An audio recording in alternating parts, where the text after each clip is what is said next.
ನಮಸ್ಕಾರ, ನನ್ನ ಹೆಸರು ಪ್ರತೀಕ್ಷಾ ಶಿಂದೆ ಅಂತ. ಇಲ್ಲೇ ಬಿಜಾಪುರ ಪಕ್ಕದಲ್ಲಿ ಒಂದು ಹಳ್ಳಿಯಲ್ಲಿ ವಾಸ ಮಾಡ್ತಿರೋದು. ನಾನು specially Hanchinamani student. Hanchinamani student ಅಂತ ಹೇಳ್ಕೊಳ್ಳೋದೇ ಒಂದು ಖುಷಿ ವಿಚಾರ.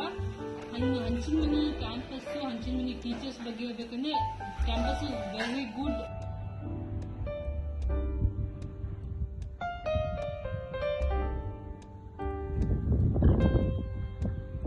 ಆ್ಯಂಡ್ ಎನ್ವಿರಾನ್ಮೆಂಟ್ ಆಗಲಿ, ಅಲ್ಲಿ ಎನ್ವಿರಾನ್ಮೆಂಟ್ ವೆರಿ ನೈಸ್, ಚೆನ್ನಾಗಿರುತ್ತೆ. Teachers very supportive. ಟೀಚರ್ಸು ಮಾರ್ನಿಂಗಿಂದ ಸಾಯಂಕಾಲವರೆಗೂ ಎಲ್ಲ ಚೆನ್ನಾಗಿ ಕ್ಲಾಸ್ ನಡೀತಿರುತ್ತೆ. ಡೈಲಿ ಟೆಸ್ಟು, ವೀಕ್ಲಿ ಟೆಸ್ಟು ಅಂತ ಇರುತ್ತೆ. ನೈಟ್ 11 ಗಂಟೆವರೆಗೂ ಸ್ಟಡಿ ಅವರ್ಸ್ ಇರ್ತದೆ. ಸ್ಟಡಿ ಅವರ್ಸ್ಗೆ ಅಂತ ವಾರ್ಡನ್ಸ್ನ ಇಟ್ಟಿರ್ತಾರೆ.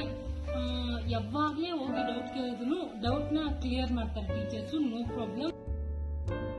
ಇನ್ನು ಹಾಸ್ಟೆಲ್ಲು, ಕ್ಯಾಂಪಸ್ ಬಗ್ಗೆ ಹಾಸ್ಟೆಲ್ಲು ಮತ್ತು ಮೆಸ್ ಬಗ್ಗೆ ಹೇಳ್ಬೇಕಂದ್ರೆ ಮೆಸ್ ತುಂಬ ಕ್ಲೀನು. ಅಲ್ಲಿರೋ ಊಟ ಎಲ್ಲ ನಾರ್ಮಲ್, ಏನು ಅಂತ ಪ್ರಾಬ್ಲಮ್ ಇಲ್ಲ ಊಟದ್ದು.